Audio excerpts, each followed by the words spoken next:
Hello, my name is Kevin Schusler. I'm Assembly Manager, Head of Technical Assistance for Command Light. Today we're going to be showing you on our Knight 2 model how to remove and replace the rotation motor.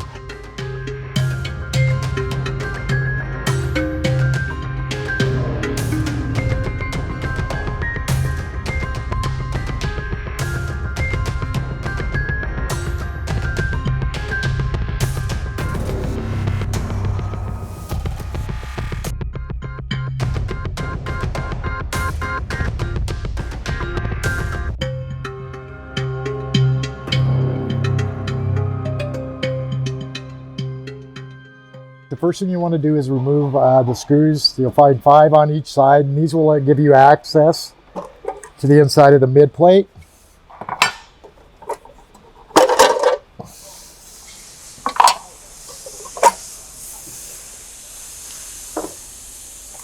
Okay, once you've got it at this point here, you can see in here our rotation motors down below, the sprocket, the belt.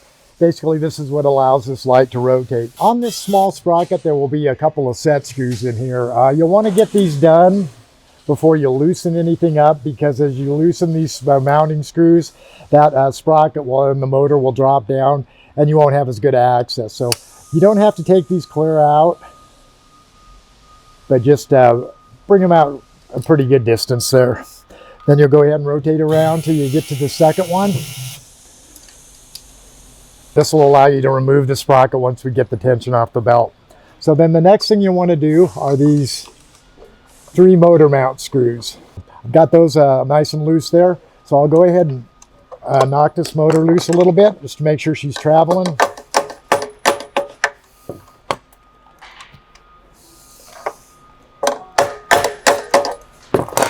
Okay, she's moving pretty good. If it does get real stiff, you can just go in here and just give the motor a tap down. These are the wires coming up through the light. They go into our slip ring, and from there they'll route on up through there. So you want to go ahead and release these. Just cut the wire tie. Then there's another one over here on the actual motor that holds the 2 wires to the motor. Just go ahead and cut it loose too. First, let's go ahead and get the over center bar out of here. That's just got a couple of big Phillips pan heads right here. And you just take that guy off there. Next thing you want to do, and these are actually 1/4-20 bolts way down in here. There's access holes up above here that allow you to get to the Phillips screw. And then there's just a 1/4-20 nut down below.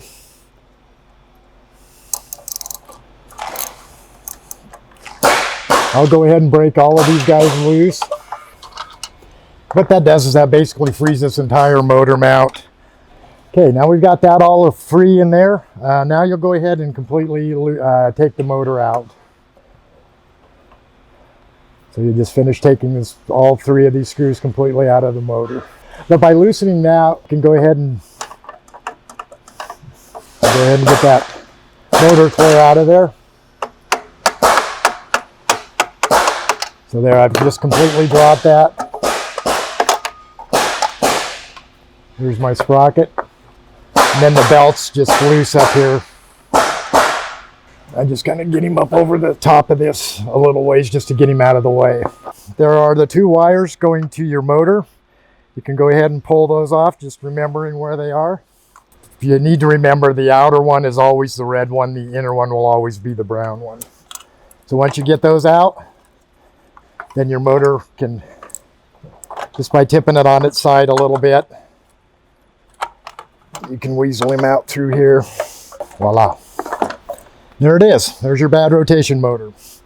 So to put the other motor back in, you'll just basically do the reverse procedure. Again, your sprocket will be over on this side. Motor will be coming in this way. So go ahead and replace the brown to the inside, the red, white to the outside. Then you go ahead and just kind of do the same reverse procedure, kind of shimmy them back in there. And feel free to move this around too. If you find a little better angle one way to get something in or out of there, this whole thing can be moved around. You can even pop this side up over this L block and bring it on around further that way.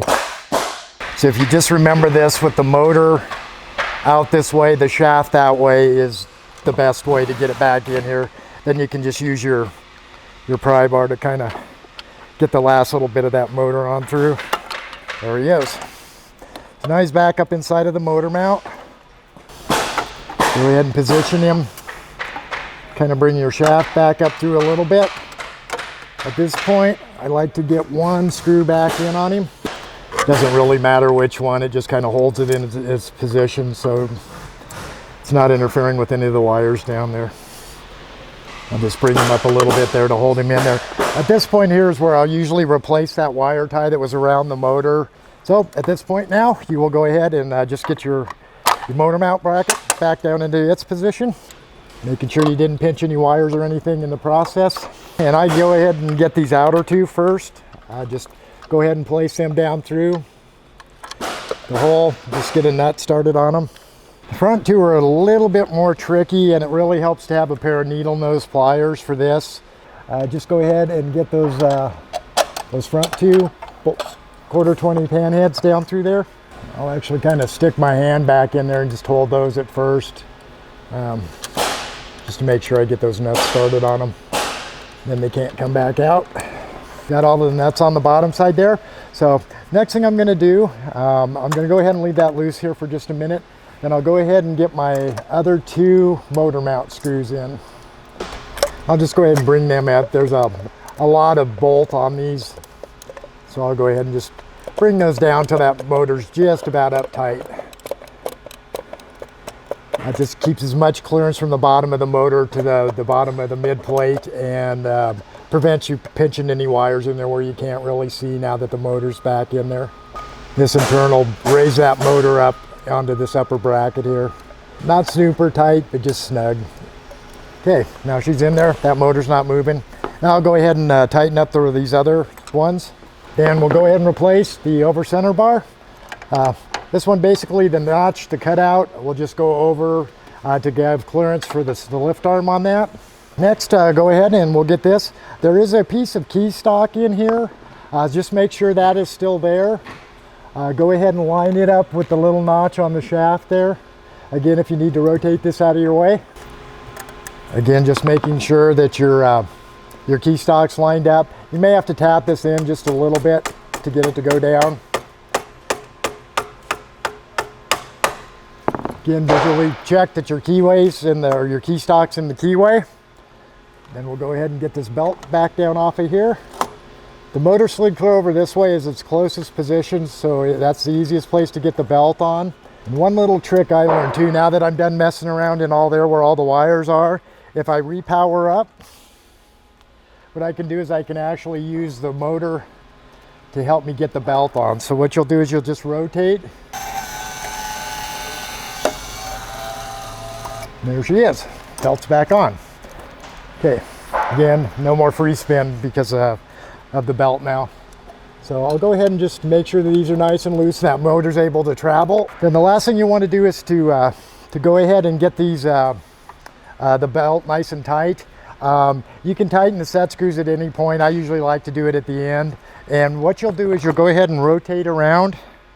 To tighten this belt, you want it at basically the closest between this large sprocket and the small sprocket it could possibly be. So for that to happen, what you'll want is the lamp tree facing as far forward. That's putting all the weight, pulling this big sprocket toward the smaller one. And then I'll go ahead and take that lamp tree clear down. And then I just rotate off just enough where I can get access to these screws. I'll go ahead and just tighten one down so my belt's not super loose on me, but that I can still slide it. Now I'm using either a hammer handle or a wood block and a pry bar. The reason we do this is real thin aluminum over on this side. If you use that as your lever point to pry that motor over, you'll end up bending that out, and you'll have to beat it back in if you would do that. But it's a lot easier to just go ahead and using a hammer or something that disperses that weight a little bit. And then what I do is I kind of rock that. That'll help that motor move over to its best point. And while you're keeping tension on that, just go ahead and snug one of these down really good. Then you can fill your belt. It's nice and tight in there now. Okay. And if you don't have access to that third one, again, just rotate a little bit off. That'll give you access to it. Then as you pull that lamp tree back, it'll space these sprockets and it'll make that belt even tighter. It's very critical we get these belts as tight as possible. The center position on these is very, very tight. The tighter you have the belt, the less swing on it, the better you'll hold center and the auto park will complete. So at this point now, I've actually got access to one of my set screws. Actually lines up on the key stock. So that's the main one that holds. Then again, I'll rotate around. I can't get to this one. So by rotating around a little bit, that'll give me access to it. So now we've got basically the belt in tight, all of our screws, nuts, bolts are tight again on that. So this is pretty much a done deal. Go ahead, bring it back up once you get that center adjusted. Return your covers and you've done a motor replacement.